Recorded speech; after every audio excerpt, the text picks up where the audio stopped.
గాయని శ్రేయా ఘోషాల్ మార్చ్ 12, 1984న జన్మించారు. శ్రేయా ఘోషాల్ గురించి ప్రత్యేక విశేషాలు. సంగీతంలో రాణి. ఆమె తన 4వ ఏటనే సంగీతం నేర్చుకోవడం ప్రారంభించింది.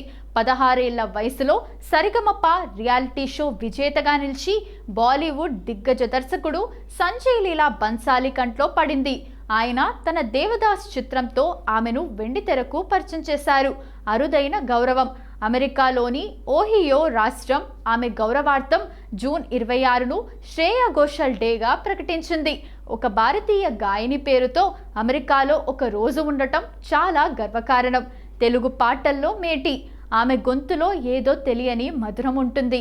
తెలుగులో ఆమె పాడిన కొన్ని సూపర్ హిట్ పాటలు నువ్వేం మాయ చేశావో గాని, పిల్లగాలి అల్లరి, నీలో వలపు, అవార్డుల పంట. ఆమె ఇప్పటి వరకు 5 జాతీయ అవార్డులను, ఎన్నో ఫిల్మ్ఫేర్ అవార్డులను గెలుచుకున్నారు. తెలుగు, తమిళం, కన్నడ, మలయాళం ఇలా ప్రతి దక్షిణాది భాషలోనూ ఆమె తనదైన ముద్ర వేశారు.